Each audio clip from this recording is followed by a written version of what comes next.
dans le jargon des urbanistes et des questions de développement territorial, les sécurités urbaines. Deux postures. D'un côté, le mutisme de l'ordre gouvernant. D'un autre, il y a, on va dire, le mal-être. On va dire la pauvreté ambiante. Je crois que c'est ce que Béa met en relief avec la posture qu'il adopte, c'est-à-dire que quand on vous dit que quelqu'un vit avec moins de 800 francs par jour, ou bien à peu près 800 francs, ça veut dire qu'il a en deçà du seuil de pauvreté. Les statistiques sont alarmantes aujourd'hui. Nous sommes dans les 57% par là des Camerounais qui vivent en deçà du seuil de pauvreté. Et nous sommes à 43% de nos villes urbaines paupérisées. C'est-à-dire que non seulement il y a la promiscuité, mais elles sont paupérisées. Cela suppose quoi? Si vous prenez une ville comme Yaoundé, nous sommes environ 4 millions de Camerounais vivant ou 5 millions vivant à Yaoundé. Alors faites vite le calcul, vous verrez donc que vous avez donc non seulement, et quand on dit que vous vivez dans un ménage où il y a la promiscuité, cela suppose que vous êtes plus de 6 dans un ménage. Ça, c'est les standards. Et quand vous prenez donc nos familles, vous savez tous que dans la plupart des cas, vous voyez peut-être un ménage de 2 pièces, mais il y a 16 personnes à l'intérieur. Donc, faire donc le travail de recensement, par exemple, comme celui qui est en train d'être fait à ce moment, si vous allez donc voir que techniquement, on a lié deux choses. On a lié deux choses. Dénombrement de la population d'un côté, type d'habitat de l'autre. Parce qu'en fait, on veut faire le rapprochement pour donc apporter dans ce qu'on appelle l'indice de développement humain, pour donc voir exactement ici mieux situer le Cameroun. Pourquoi je prends ces éléments? Pour revenir, par exemple, à ce que une agence de collecte de données sérieuses a mis en relief. Et ça s'appelle Afrobaromètre. Afrobaromètre nous renseigne que 6 Camerounais sur 10 vivant dans les zones urbaines se sentent en insécurité. Alors si 6 Camerounais sur 10 se sentent en insécurité dans les zones urbaines, et c'est des données qui ont été récoltées au niveau des villes de Yaoundé, de Douala et de Garoua, Bafoussam, cela suppose donc une chose. Première chose, vous n'aurez plus d'investisseurs. C'est-à-dire le climat des affaires va se détériorer et les investisseurs ne peuvent plus venir. Pourquoi? Parce qu'il faut bien qu'on voit la chaîne. Parce que les commerçants ne sont plus en sécurité. Tenez donc, vous avez eu les phénomènes des microbes à Douala. Phénomènes des microbes. Même à Yaoundé. Les phénomènes vous avez vu, voilà. Du système à Mokolo, en pleine journée, vous avez vu que des gens ont été sacs arrachés, violentés. Des grandes bases militaires et unités. Et de sécurité publique. Vous avez donc ces phénomènes donc de microbes qui est du gangstérisme urbain. Donc, ils sont donc, et qui sévissent par moment en journée. Et quand ça se fait déjà en journée, c'est plus catastrophique. Pourquoi? Pour le regard que les investisseurs posent sur vous. Parce que vous n'êtes plus crédible en fait. Quand un investisseur a donc ces indicateurs-là, il ne peut pas venir au Cameroun investir. C'est pour ça que nous sommes en difficulté et nous connaissons beaucoup de tensions financières aujourd'hui. Il faut qu'on se comprenne. Parce que la maman qui ouvre à Mokolo et qui sait qu'entre 10h et 11h, quand les policiers quand on change peut-être les unités, ou bien quand ils vont chanter l'hymne, il y aura un moment de crève. Cette maman-là ne va pas ouvrir sa boutique. Manque à gagner. Qu'est-ce qu'on en fait? Donc, c'est ce qu'il faut comprendre, qu'on vit ça au quotidien. Parce qu'on pense que ça arrive aux autres. On pense que c'est ailleurs que cela se produit. Ça se produit à côté de nous, au milieu de nous et chez nous. D'accord. Donc, je vais sortir donc en indiquant donc que lorsque nous sommes donc dans les villes urbaines, il y a donc ce qu'on appelle donc les normes et les codes. C'est-à-dire qu'il faut que nos gouvernants comprennent qu'on manage, on planifie la vie urbaine, on planifie la ville urbaine, on planifie la vie urbaine et maintenant on la gère au quotidien. C'est en cela peut-être que Mme Ketcha a un mérite de casser les portes, de se lâcher sur le terrain, parce qu'aujourd'hui, par exemple, vous allez visiter, vous verrez qu'elle vient encore de mettre une application sur pied pour faciliter le quotidien des Camerounais. C'est cela que nous recherchons et c'est ce que nous encourageons. Hector Abia, avec vous, on va revenir un peu sur le rôle des forces de sécurité. Beaucoup de citoyens se demandent que font concrètement les forces de sécurité pendant la nuit dans les quartiers. La question que vous posez... Et la deuxième question, c'est est-ce que les dispositifs actuels de patrouille policière de gendarmerie sont efficaces ou suffisants pour sécuriser les villes de notre pays? Aujourd'hui, je dirais oui. Je dirais oui en ce qui concerne la dernière, les patrouilles et autres. Mais il y a un truc que nous avons oublié de prendre en considération dans les différentes analyses. Dites-nous. C'est le rôle de la police municipale. Tout ce que vous êtes en train de dire, la police municipale aujourd'hui joue le rôle de police de proximité. Quand on regarde tout ce qui a été donné comme prérogative. Où sort la police municipale là-dedans? Monsieur, si vous lisez les prérogatives, si vous lisez les prérogatives de la taxation. Non, si vous lisez les prérogatives de la police municipale, vous allez dans le CTD, dans le cas de CTD, vous allez dans le code général. Lisez les prérogatives. Lisez bien les prérogatives de la police municipale. Non, vous êtes un bien journaliste, vous l'avez. La police municipale joue donc le rôle de la police de proximité, qui est le lien entre le ménage et la voie publique. On parle de sécurité publique. D'où sort la police municipale? Lisez le test, vous avez le test, monsieur. Vous allez vous rendre compte que ce que je dis est totalement vrai. Mais maintenant, ce qu'il faut questionner, parce qu'il faut prendre la question sur deux ordres. Quel est l'organe qui joue le rôle de lien directement entre les populations et c'est la police municipale, entre la surveillance? Tout à l'heure, M. Béa parlait de ce qu'ils ont appelé les comités de vigilance. Les comités de vigilance peuvent se mouvoir. C'est pour ça qu'on a créé la police municipale, pour qu'on ait plus de personnes qui ne sont pas armées, qui ne sont pas formées, qui viennent jouer un certain rôle de sécurisation des personnes et des biens à l'intérieur de certains quartiers. C'est pour ça que quand on crée la police municipale, ils sont donc contents pour dire désormais ces gens vont passer à la NAS, là ils sont informés et ils vont prendre la sécurité de nos quartiers en main. Ça c'est d'un. De deux, aujourd'hui, il faudrait se le dire, quand on vous dit que des gens volent parce qu'ils ont faim, ça veut dire que c'est l'échec des politiques publiques. Parce que voler parce que vous voulez, et qu'en majorité, parce que vous avez besoin de manger un pain. Vous êtes en train de répondre à ma question? Oui, je réponds à votre question. Non, moi je réponds à votre question. Allons-y. Je réponds à votre question. Donc, quand vous êtes des gens décident par milliers et par centaines de voler parce qu'ils n'arrivent pas à mettre... Je peux reprendre la question. Vous m'avez posé deux questions par une. Allons-y. Voilà. Et quand les gens décident de voler, justement parce qu'ils n'ont pas de quoi survivre ou bien de quoi vivre, ça cause un problème. Celui de la mauvaise gestion ou bien la mauvaise gestion des politiques publiques dans ce cadre-là. Et maintenant, quand vous demandez, est-ce que les forces de l'ordre, dans leur manière, dans leur orchestration de la patrouille au quotidien, est-ce qu'elles le font bien? Moi, je vous dis bien. Parce qu'il y a une compétence qui a été ordonnée au niveau de la police municipale qui demande donc... Non, vraiment, non. Lisez le texte. La police municipale, ils n'ont pas les pick-up, ils n'ont pas les éléments, ils ne sont pas armés. Ils vont faire face comment aux hommes armés. La sécurité publique relève de l'État. Il y a eu un décret du président de la République qui encadre la police municipale. C'est pour ça que vous lisez ce communiqué, vous regardez les prérogatives de la police municipale. De la sécurité publique. Lisez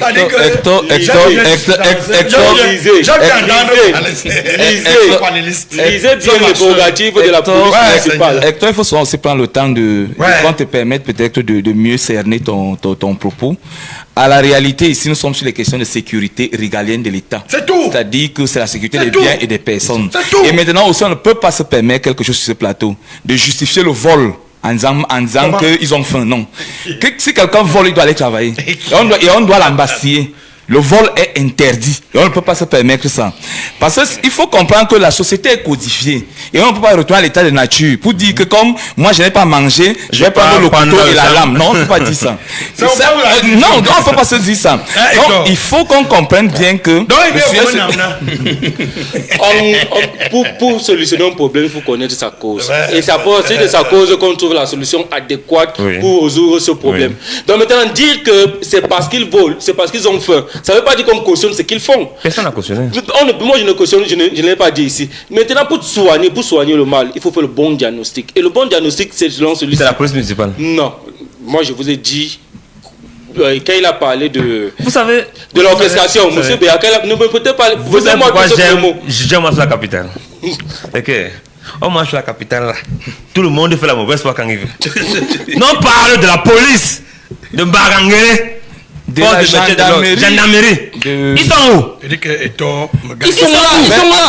Est-ce qu'on va mettre un policier devant chaque domicile? Et pourtant, il y a la police de proximité qui est seule. Non, il y a la police de proximité qui est la police municipale. La proximité. Non, c'est la police municipale qui est la police de proximité. Ouais, Hector, vraiment. Dans nos quartiers, c'est que je suis en train de dire. Finalement, est-ce qu'il y a les postes de finalement, on va revoir le casting de ce plateau parce qu'on va prendre les professionnels sur les questions. Ce qui dérange ici, c'est que tout le monde se prononce sur tout. Voilà, tu es perdu. Je ne suis pas perdu. C'est vous qui ne voulez pas comprendre. C'est vous qui ne voulez pas comprendre. Du rôle des sécurocrates. C'est que vous ne voulez pas prendre des gens qui sont formés dans la taxation, qui sont formés dans l'ordre de la commune, dans l'ordre de pour accompagner le maire, vraiment, et pour arranger, pour aider à contribuer au développement local. Monsieur Foma, pour me contredire, vous aurez dû lire le texte. Vous ne pouvez pas me prêter. Si vous aurez dû lire le texte, vous lisez dans le texte. Vous aurez pu lire le texte parce qu'au lieu de me prêter les livres, moi je suis en train de vous dire qu'il y a quelque chose qui est mal fait. Parce que le débat n'est pas entre vous et Monsieur Foma. Le débat c'est pour les auditeurs. Si vous avez le texte, vous lisez le texte et on avance.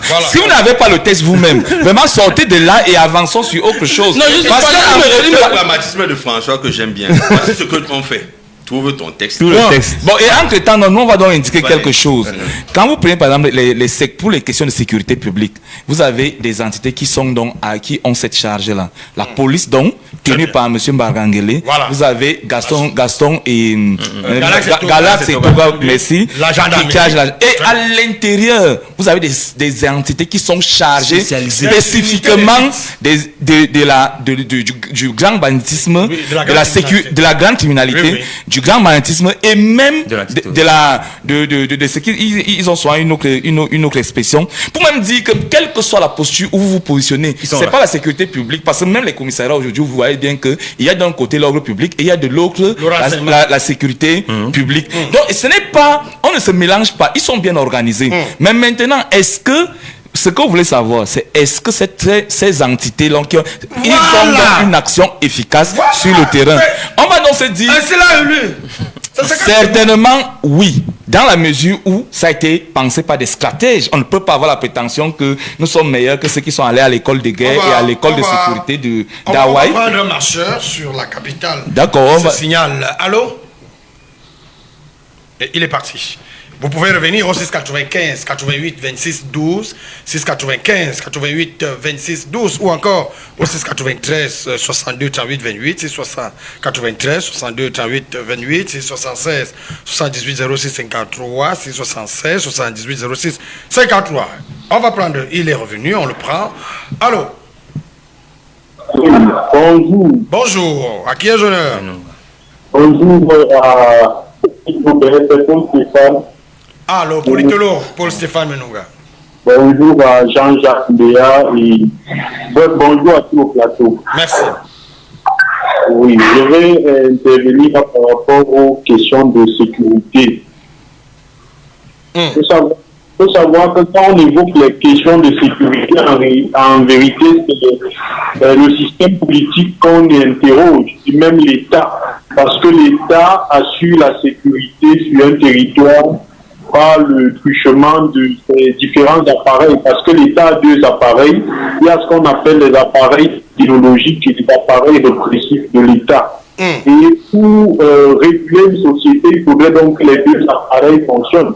Quand on parle des appareils idéologiques, c'est l'Église, les partis politiques, la famille, et j'en oublie certainement, parce que le rôle des appareils idéologiques, justement, c'est de transmettre une certaine moralité, une certaine rigueur et certaines habitudes aux citoyens d'une société. Et les appareils répressifs ont donc pour mission, justement, de sanctionner ou d'utiliser la violence de l'État. Ça veut dire que si les appareils idéologiques déjà ne jouent pas leur, c'est-à-dire de socialisation, et que les appareils répressifs également ne jouent pas leur rôle de coercition, on se retrouve dans une insécurité totale. Parce que si le parent ne peut pas dire à l'enfant que voler n'est pas bien, ou alors le pasteur à l'église, ou même le parti politique, et que quand il vole, et qu'une fois qu'il a volé, il se retrouve à la gendarmerie, et au lieu que la gendarmerie fasse son travail, la gendarmerie prend de l'argent, vous voyez qu'en fait, on se retrouve donc dans le type de société qu'on a aujourd'hui. Donc, en vérité, ici, il faut directement s'attaquer au gouvernement parce que là, il y a une faillite des appareils répressifs et en même temps une faillite des appareils idéologiques de l'État.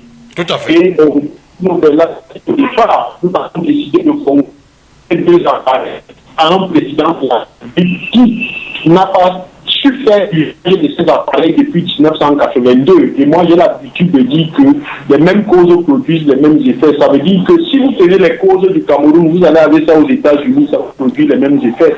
Donc, pour moi, il était incongru et absurde de penser que celui qui est là depuis serait capable de résoudre subitement les maux du Cameroun en 2025. Très bien.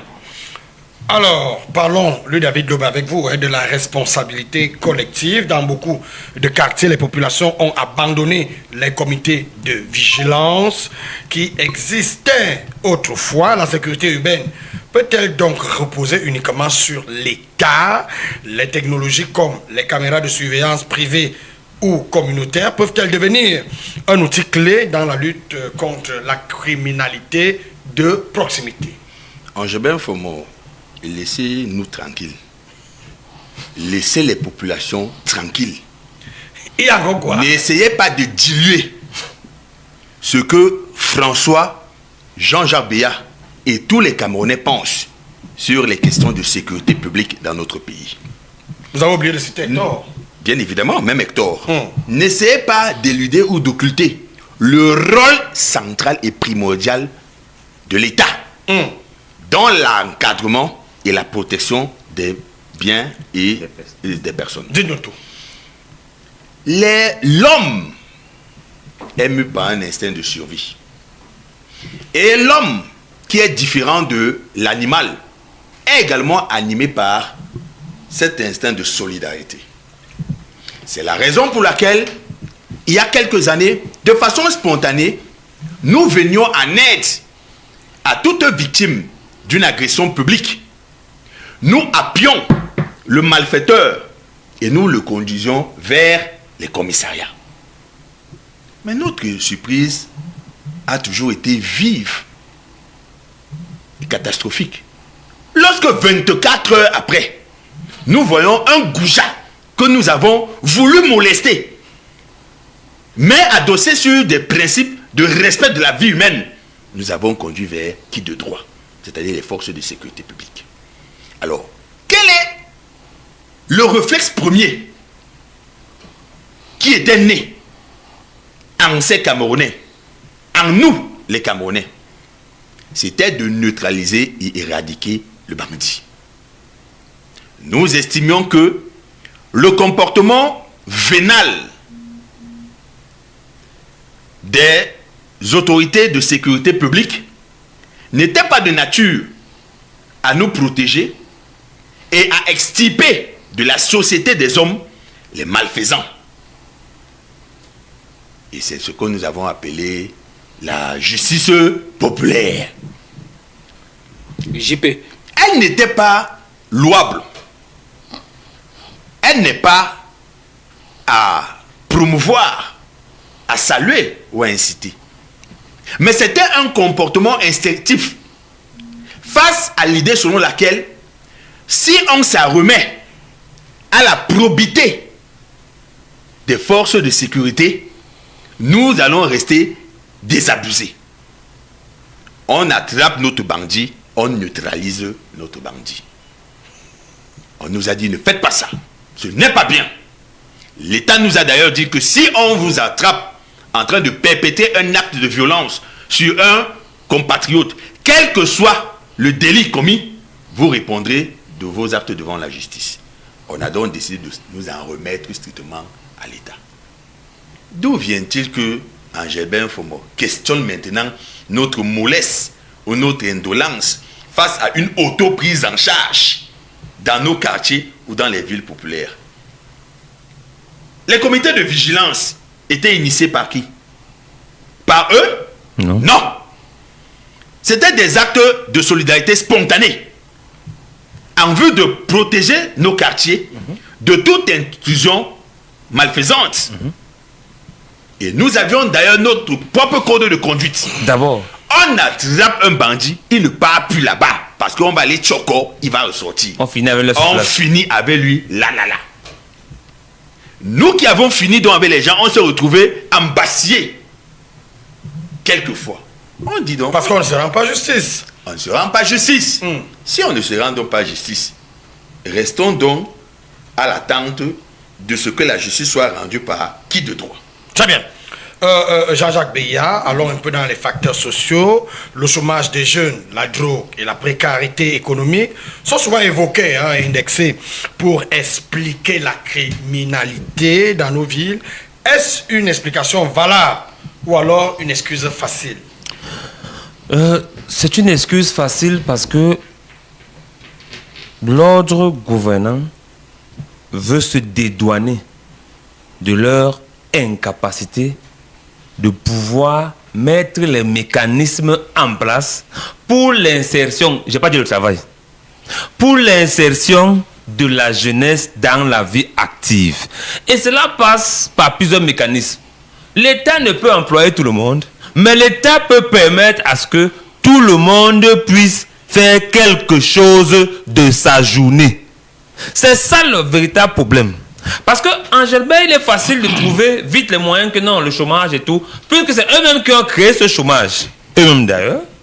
Parce que s'ils ne pillaient pas les caisses de l'État à volo comme ils pensaient, c'est qu'il y a au moins une ressource qui est distribuée par les jeunes. Maintenant, vous allez me dire qu'on a mis trop de programmes pour la jeunesse. Ce n'est pas le débat aujourd'hui. Mais cette jeunesse s'est retrouvée à un moment donné en plein carrefour. D'ailleurs, je suis un fils des bas quartiers. Je suis né à Madagascar. J'ai grandi à la cité Sikam. J'ai grandi à PK10 à Douala, au marché PK10. Tu connais Douala? C'est rare que tu faisais le voix. Tu connais la zone là? J'ai grandi au marché PK10 à Sobekako. Ceux qui connaissent Douala connaissent ce qu'on appelle le marché PK10. Et au bout et bambou, oui. Donc, la plupart du temps, on restait oisif au quartier où la seule distraction pour avoir 200, ça je vous le dis sur le plateau, dites-nous tout, était d'aller soit faire le porte-porte, c'est-à-dire qu'avec une brouette qu'on a pris chez un papa au quartier qu'on loue à 500, de porte-porte, et après le porte-porte là, on gagnait quelque chose comme 1500, 2000, on mangeait 500, 1000 francs restaient.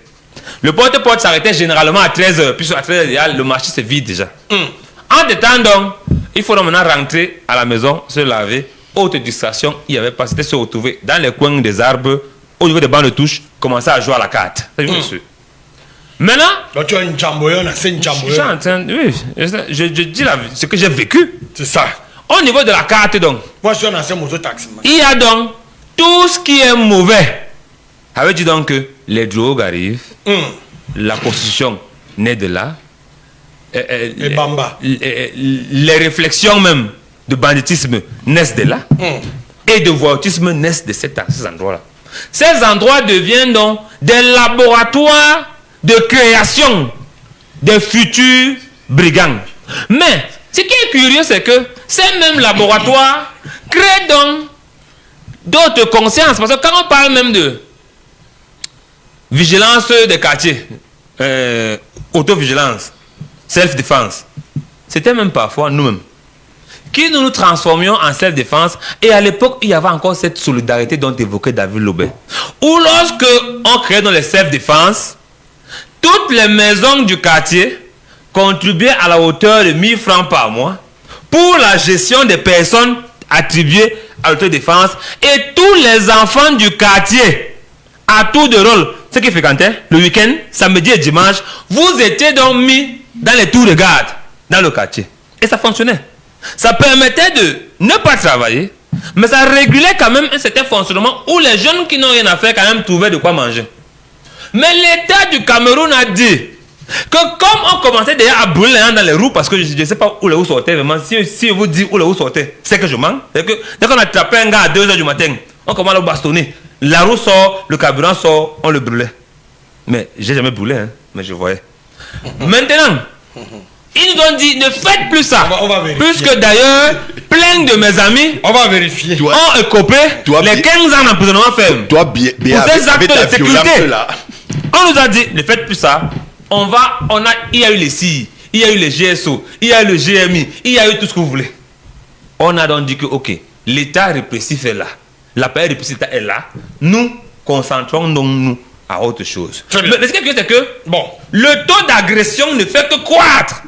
Qu'est-ce qu'il faut donc faire? Vu cela, je pense que l'État du Cameroun a assez de moyens et les FMO sont assez équipés pour patrouiller dans nos différents quartiers. Je suis dans un quartier en Colo 3, je le dis ici. Je n'ai jamais vu une patrouille, gendarmerie ni police. Ils sont seulement en route pour je vous le dis, réguler la circulation. Jamais vu une patrouille. Et faire le contrôle. Et vous me dites donc que, dans le quartier là, si je suis au voleur et que c'est la voix de mon voisin Lobé qui crie au voleur, quand j'entre chez Lobé, celui qui est trouvé là, c'est le bandit. C'est le bandit. Oui, c'est le bandit. Donc, du coup, il faudrait que l'État fasse son travail. Merci. Car ils ont assez de moyens. Et ils doivent utiliser tous les équipements qu'ils ont, comme les corps spécialisés qu'ils ont, pour nous sécuriser. D'accord. Prenons transition, on revient tous derrière pour parler très rapidement de l'Assemblée nationale qui est en plein nettoyage. Longtemps perçue comme une institution confortable, parfois même trop confortable pour certains de ses agents, l'Assemblée nationale camerounaise semble entrer dans une nouvelle ère de rigueur administrative. Depuis quelques semaines, le nouveau président de la Chambre basse du Parlement, le très honorable Théodore Datour, multiplie les décisions qui font du bruit dans les couloirs du Palais des Verts. Paul Biya, présence effective exigée, salaire conditionné au travail réel, contrôle plus strict de l'administration parlementaire. Autrement dit, fin de la routine, place à la discipline. Mais derrière ce coup de balai annoncé, une question se pose. La question c'est, assiste-t-on à une véritable révolution administrative dans l'une des institutions les plus stratégiques de la République, ou alors il s'agit d'un coup d'autorité destiné à marquer un début de mandat? Ça, c'est la question et, au fond, une interrogation plus profonde. Si l'Assemblée nationale se réforme elle-même, cela peut-il inspirer toute l'administration publique camerounaise? C'est le débat que nous ouvrons ici et maintenant. François Semeux, les premières mesures du président de l'Assemblée nationale donnent l'impression d'un coup de balai administratif. Est-ce, selon vous, une rupture réelle avec les pratiques passées? Il n'y a que l'exigence de présence effective avant paiement de salaire. Est-ce que c'est simplement du bon sens administratif ou alors la preuve qu'il existait un problème sérieux de discipline interne? Dites-nous. Alors, vous posez là une question qui va dans le sens de la gouvernance responsable. C'est un peu le terme consacré, c'est-à-dire le management responsable. Le président, le très honorable, vient de prendre la gestion du Parlement, qui est une institution de management, j'allais donc dire de ressources publiques. Vous comprendrez dans le lien que je vais faire tout de suite et qui doit donc être codifié par un ensemble de choses. Vous voyez, nous on aime bien rentrer dans les normes et les règles standards. Pourquoi le président de l'Assemblée arrive, ce qu'il faut aujourd'hui n'est ni une purge, ni un exploit. Dites-nous tout. Ce qu'il faut aujourd'hui rentre dans l'ordre ordinaire de la gestion d'une institution. Ne faites pas vite un rapprochement entre ce que le président de l'Assemblée nationale est en train d'impulser comme un management nouveau, une autre façon de gérer les ressources, les hommes, donc ressources ici financières et humaines et autres. Ne confondez pas ça avec les clichés qui sont plutôt d'ordre, j'allais dire, politique ou vaseux, parce qu'en fait, n'ont pas de contenu, comme ce comme l'acte que veut poser le secrétaire général de cette institution. Nous ne sommes pas d'accord dans la mesure où il est dans ce top management depuis au moins les 5 dernières années. Les 7 dernières années, il est à l'Assemblée nationale. Il ne peut donc pas arriver un matin et vous annoncer que désormais, quand il va payer, il exige ci ou ça. Non, il faut suivre la ligne qu'en train de tracer le très honorable Datour à l'Assemblée nationale. C'est lui qu'il faut suivre ici. C'est lui qui fixe le cap. Et ce qu'il lui est en train de faire est intéressant dans la mesure où par exemple, il vient de vous mettre en relief quelque chose. Quand on vous dit qu'il y a 150 salaires fictifs, cela pose un problème de détournement de fonds publics. Et s'il y a donc détournement de fonds publics, qui en est le responsable? Les questions sérieuses donc peuvent donc se poser. Donc, en cela, je voudrais te suggérer même qu'on revienne même pendant une semaine pour parler uniquement du type de management qu'il a impulsé. Lui, David Lobet, allons un peu dans le... Essayons de poser un diagnostic sur le fonctionnement de l'Assemblée nationale. Depuis plusieurs années, certains observateurs parlent d'une administration parlementaire lourde, parfois inefficace. Ce diagnostic est-il fondé? L'Assemblée nationale joue-t-elle réellement son rôle de pouvoir, de contrôle de l'action gouvernementale, ou alors fonctionne-t-elle encore comme une simple chambre d'enregistrement? Dites-nous.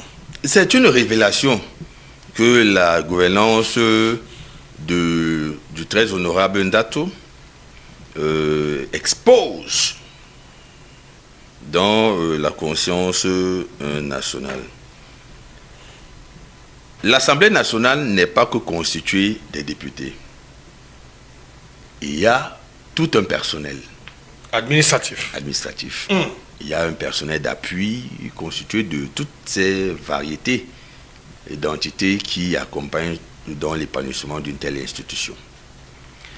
Ce que nous découvrons davantage, c'est qu'il s'agit ou qu'il s'agissait d'un filon d'escroquerie et de braquage entre les mains d'un groupuscule dont la tête de pont a fort heureusement été neutralisée. On se rend compte que des milliards s'évaporaient, non pas parce qu'il y avait un manque de contrôle, mais parce qu'il y avait un cheminement savamment ourdi pour orienter ces sommes colossales vers les poches d'un certain nombre d'individus. Il va donc de soi qu'on ne peut que saluer le management du nouvel entrant. Et on se pose une question. Y a-t-il encore des hommes exceptionnels dans ce pays? Nous avons la preuve par oui. Il y a des hommes courageux et exceptionnels. Et Théodore Dato en fait justement partie. Jean-Jacques Beya, en imposant ces mesures dès son arrivée, Théodore Dato cherche-t-il à imprimer son autorité ou à préparer une réforme plus profonde de l'institution? Peut-on réellement transformer une administration aussi ancienne avec quelques décisions disciplinaires, ou alors faut-il une réforme structurelle beaucoup plus profonde? Dites-nous. La chance que nous avons aujourd'hui est d'avoir le très honorable Théodore Dato à la tête de l'illustre chambre de l'Assemblée nationale. Parce qu'il faut dire que il n'a pas le cursus classique. ENAM, IRIC, tout ce qui va avec administration, secrétaire général. Lui, c'est un homme d'affaires. Et il est pragmatique. Et il vient là poser un problème réel au Cameroun. C'est que le Cameroun fonctionne toujours avec des salaires fictifs des employés qui viennent pour le travail. Mais avec quel rendement? Et là donc, je dis bravo au très honorable Théodore Dato, qui nous prouve qu'aujourd'hui encore au Cameroun, on peut avoir des gens de bonne foi. Parce que nul n'était l'immunité des questeurs. je t'attaquais tout de suite là. Non. Mais comme ils ont l'immunité. Vous voulez dire que les questeurs font fort là-bas? Les questeurs au nombre desquels le président du SDF. Je ne sais pas. Non. Je parle non. Vous n'allez pas citer les J'aimerais que le modérateur enlève ça de ma prise de parole. Non, j'enlève. J'ai parlé des questeurs. Oui. Parce que c'est des gens qui ont l'immunité parlementaire. Et cette immunité arrive jusqu'ici à la l'immunité parlementaire qui leur donne le droit de braquer sauvagement les délits publics, les deniers publics, je vous l'ai dit. Lorsque un homme de la trame de Dato arrive à l'Assemblée nationale et vous dit je suis venu pour mettre un management de service. Ça veut dire que les gens doivent travailler. Donc, son discours est profond. Il fait ce discours à l'Assemblée nationale et il réunit les membres du bureau de l'Assemblée nationale et il leur dit cela. Et parmi lesquels le secrétaire général est membre ex-officio, il est SG.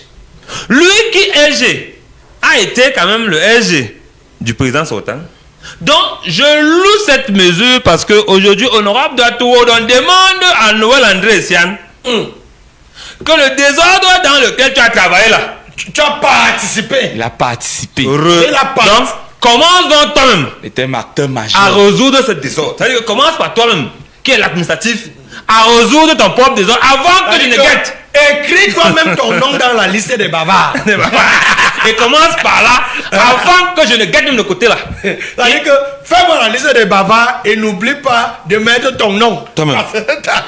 Parce que, étant SG, oui, tu étais celui qui est chargé de l'administration. Donc tu connais même tous les absents de cette mandature. Qui connaît? Il connaît, ouais. Essiane connaît. Essiane est pardonnable. Pourquoi? Essiane est pardonnable. Dites-nous tout. Il était sous l'emprise d'un régime fort à l'Assemblée nationale. D'un dictateur. Il y avait un homme orchestre qui imposait sa loi et qui considérait toujours que l'Assemblée nationale était sa cacahuète. Ça se passait comme il voulait ou ça ne se passait N'oubliez pas le cas Gaston Komba. Tout à fait. Qui avait été défriché, défenestré sauvagement. Et en plein jour. En plein jour. Ouais. Ce n'est pas Essiane qui allait déroger à la règle. Voilà. Donc, Essiane a fait le dos long. Non, Essiane, lui, il voulait voir ses enfants, ses petits-enfants grandir. Il a fait le dos long. Et il voulait pouvoir avoir son caméra pour mettre dans la voiture et rentrer à la maison le soir. Revenir le matin. Alors François Semeux, si ces mesures réussissent à l'Assemblée nationale, doivent-elles être étendues à toute l'administration publique camerounaise, souvent accusée d'absentéisme et de lenteur? Finalement, la question qui fâche, c'est dans l'administration publique camerounaise, travaille-t-on réellement au rythme des salaires versés? J'aime bien la posture d'un de mes encadreurs, le professeur Ndouabi Wole, qui avait démissionné carrément de l'ISMP. Oui, parce que l'ISMP résout le problème que tu évoques. Le président de la République, en créant l'ISMP, l'Institut supérieur de management public, et avait mis sur pied une institution qui pouvait encadrer les gestionnaires des fonds publics, de la gouvernance nationale, pour résoudre les problèmes de faute de gestion et de détournement des deniers publics, ou bien de maîtrise de la gestion et du management public. Donc en cela, l'ISMP joue la question. Donc pour revenir à ce que tu indiquais, est-ce que l'ISMP joue encore tout son rôle aujourd'hui par le type de cadre qu'il forme? Parce que c'est les mêmes cadres donc, qui retournent dans nos administrations. Est-ce que c'est quand? Pourquoi dans le même ordre, le très honorable Dato, ce qu'il faut aujourd'hui, c'est qu'il fixe le cap. Ça, c'est la posture d'un manager sérieux. Il fixe le cap. Et monsieur Angelbert Informon, allez vérifier ce qu'il vous dit. Pour pouvoir mettre en relief 150 salaires fictifs, cela suppose qu'il a fait un audit. Et c'est de l'audit, donc, il l'a fait en combien de temps? Ça ne fait pas un mois qu'il a été porté à la tête de cette ça veut dire qu'il y a diligence et célérité. Et en cela, donc, je continue d'indiquer que le monsieur qui a géré, qui a été PCA de la Socramas, dans la société nationale du manioc au Cameroun, qui est morte, et ce monsieur qui est un ancien maire, vraiment qui ne nous discrète pas avec ses sorties aussi, ça ne nous sert à rien. Je reviens au très honorable. Lui, dites-nous tout. Son management peut être rapproché à celui de quelqu'un. On voit bien que, parce que quand vous managez bien, il y a des certifications. À celui de qui? À celui du directeur général du FECOM, Camille Akwa. Pourquoi? Parce que Camille Akwa, son management est certifié au niveau international ISO 9001. Ça veut dire que vous atteignez les objectifs en gérant les risques et en tenant compte de tous les paramètres. C'est certifié ISO 45001. Donc, vous ne pouvez pas. Et il est même déjà, il a la certification, même il est en pleine accréditation au niveau des fonds verts. C'est des structures, et au niveau international, au niveau supra, c'est du très haut niveau. Et on ne valide pas là-bas avec fantaisie, pas en faisant les choses du Cameroun. Donc il faut comprendre. Il s'agit d'un magistrat de formation. Et pourtant, il s'agit d'un. Donc aujourd'hui, ce que M. Dato est en train de faire, le très honorable, ce qu'il est en train de faire à la Chambre haute, est à saluer. Parce qu'ici, il ramène la gouvernance normale, la gestion juste de nos ressources financières. Donc, véritablement, nous saluons cette posture qui vise à couper l'herbe sous les pieds des escrocs, parce qu'il y a des gens qui achètent des voitures, on ne l'a pas vu travailler, mais tous les jours, il commence à déranger les gens. Donc je suis d'accord avec le très honorable, là c'est un peu le discours politique, c'est important. Je ne veux pas le doigt accusateur pointer sur mes frères de la bonne foi qui travaillent à l'Assemblée nationale. Alors, lui, David Lobert, faisons une simple lecture politique. Ce coup de balai administratif peut-il être interprété comme un signal politique à l'approche de la recomposition des institutions après l'élection présidentielle? L'Assemblée nationale peut-elle redevenir un véritable centre de pouvoir politique capable d'influencer les grandes orientations de ces pays? Dites-nous. Pourquoi voulons-nous voir la politique en toute chose dans notre pays? Si plusieurs de nos compatriotes ont la mentalité délabrée par des pratiques vicieuses, il n'en demeure pas moins qu'un groupe aussi infime de Camerounais préserve leur honnêteté et leur probité morale. Dans lequel se trouve le très honorable. C'est dans ce sillage que s'inscrit le très honorable Ndatou. Il arrive dans un environnement de permissivité généralisée, dans une espèce de fourre-tout dans lequel chacun plonge à sa guise. Dans un pandémonium. C'est plus qu'un pandémonium. Dans l'ambassade du satanisme. Dans un marécage. Dans la cour du roi. Chacun se servait à sa guise. Il sait donc d'y imposer une certaine orthodoxie. Il ne fait rien de nouveau. Je dis bien, il ne fait rien de nouveau. Cela paraît nouveau. Parce que nous sommes dans un environnement noir de pratiques abominables. Et la moindre étincelle révèle la lueur et l'espoir. Pourtant, ce n'est qu'un acte banal. Il doit être salué. Je veux rappeler aux uns et aux autres qu'il y a ce compatriote dont je n'ai plus de nouvelles. Et je souhaite que la rédaction centrale de Capital FM une idée de ce essaie de nous donner sa position actuelle. Vous parlez de qui? Je parle de Boukar. Boukar Abdourahim. Boukar, le directeur du cabinet.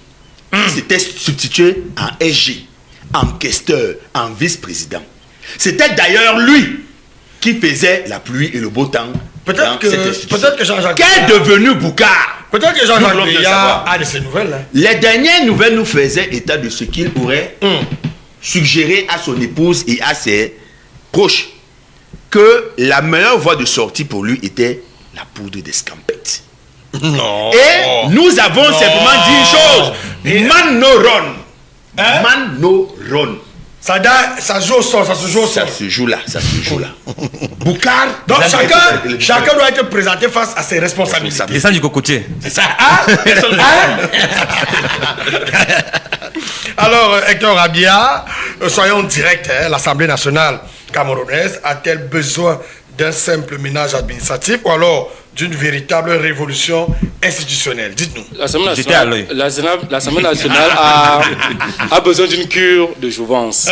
Et on ne serait pas à se poser ce type de questions si, au début de chaque année parlementaire, on aurait mis de nouvelles personnes dans la tête et qu'on n'aurait pas gardé une personne 30 ou 40 ans. Parce qu'au fur et à mesure que vous passez le temps, il y a des mauvaises habitudes qui s'installent. Donc, aujourd'hui, ce qui nous vient de l'Assemblée nationale sont mal. Près de, si mes chiffres sont bons, 150 faux diplômes. Il faut déjà les balayer. Ah bon? Oui, il faut les balayer. Il y a les faux diplômes là-bas. Ce sont les notes qui nous parviennent. Près de 150 faux diplômes, il faut déjà les balayer. Maintenant, les salaires fictifs. Parce que de ce côté, il y a aussi des salaires fictifs. Donc, le type lui donnait les salaires à tout le monde. Donc, il faut... Pas le type, moi, il parle de la ministre. Il parle une petite aujourd'hui. Moi, je ne parle pas des hommes. Moi, je parle de l'institution. L'institution qui peut être gérée par des hommes. Et tu veux épargner les hommes. Et qui accordait... Si on ne pointe pas ces hommes, qu'est-ce qui va changer? Et c'est un monsieur qui, tous les mois, a posé sa signature. Bon, si elle était en Hollande, allait-on être au courant de tout ça? Voilà. Donc, c'est pour ça qu'on dit, quand un système est extrêmement long, quand vous mettez 20 ans en tant que ministre, il y a des choses qui se créent. Quand vous mettez 30 ans en tant que directeur de cabinet d'une certaine personnalité ou bien à la tête d'une institution, il y a une certaine familiarité. Je ne dois pas mettre très long en tant que rédacteur central radio et télé. Pour votre bien propre, pour votre façon, pour votre évolution. 4 ans, vous devez connaître 4 ans, c'est même beaucoup. Promotion. 4 ans, c'est même beaucoup. C'est clair, c'est 4 ans, c'est même beaucoup. Sinon, la sclérose va s'imposer. Si vous voulez être performant, ce n'est pas pour rien que certains, dans un certain nombre de postes. Ça veut dire que comme j'ai fait exactement 1 an rédacteur en chef, après, je suis passé rédacteur central, en chef central. C'est le bon management. C'est le bon management. Maintenant, vous alors pourquoi je voulais encore faire même 5 ans ou 10 ans pour manger. Tu voulais manger. Donc il y a la nourriture dans le poste là. Dis-nous tout. Dis-nous tout. Donc, monsieur Formand, j'ai eu l'opportunité d'être assis sur un fauteuil de directeur des affaires académiques pendant presque 5 ans. Et la routine vous use. Parce que chaque fois que vous entrez dans votre bureau et que vous... Stéphane Ambroise Bokwa a fait... Tu as fait combien de temps? Avant Alex Bondo.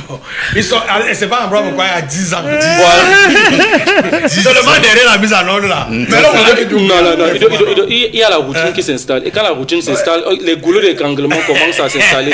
Parfois, vous n'êtes pas conscient des goulots d'étranglement. Parfois, vous n'êtes pas conscient, mais ces goulots d'étranglement s'installent et faussent votre travail, faussent votre performance. Donc, à un moment, quand vous avez un souci personnel de performance, il y a des postes auxquels vous vous départagez. Donc vous vous débarrassez de certaines fonctions. À l'Assemblée nationale qui signait les salaires tous les mois. C'est ça. Je ne suis pas un employé de l'Assemblée nationale. Je ne suis pas un employé de l'Assemblée nationale. Je ne suis pas un employé de l'Assemblée nationale. Ne lui fais pas ça. C'est toi qui nous as dit qu'il y a 150 faux diplômes. Ne dis pas ça. Ne fais pas ça, Hector. Ne fais pas ça. Comment les révélations fracassantes, après quand même tu as encore peur de la suite? Ce n'est pas une question de peur. Ce n'est pas une question de peur. Parce que quand vous dites qui signait, ce n'est pas moi qui signe. Quand j'étais des affaires académiques, j'avais mon cachet, j'avais mon révélations. Révélations troublantes d'ici. Voilà. Maintenant, on veut savoir que tous les mois, il s'agit de quoi? Qui dressait la liste des salaires tous les mois? Qui signait? Qui accordait tout ce que tu dis là? On va parler du service des ressources humaines de l'Assemblée nationale qui gère les carrières. Et qui ordonne les salaires. On va dire que c'est le patron.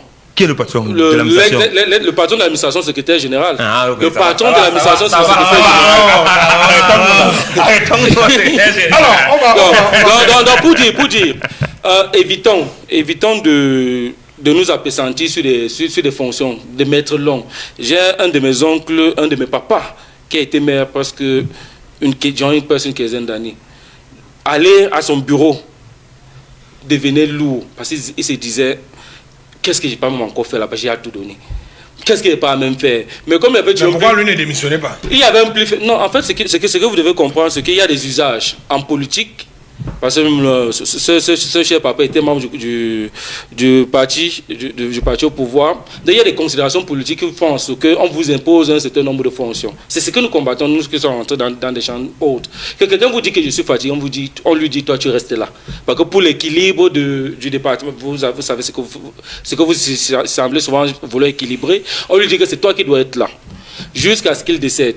Donc, à un moment, il faudrait que ceux qui gèrent ce pays sachent qu'il y a une périodicité à un certain nombre de postes. Et c'est ça qui fait en sorte que quand vous placez votre mandat sur la performance, ne laissez pas des gens dépasser une certaine période. Ça fait en sorte qu'ils ne seront plus performants, ils ne vont pas se renouveler, ils ne vont plus donner le meilleur d'eux-mêmes.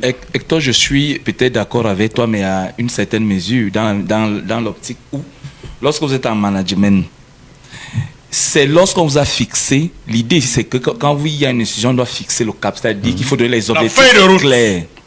Là, sur la base des objectifs, vous aurez une évaluation de façon mensuelle ou selon une période aussi.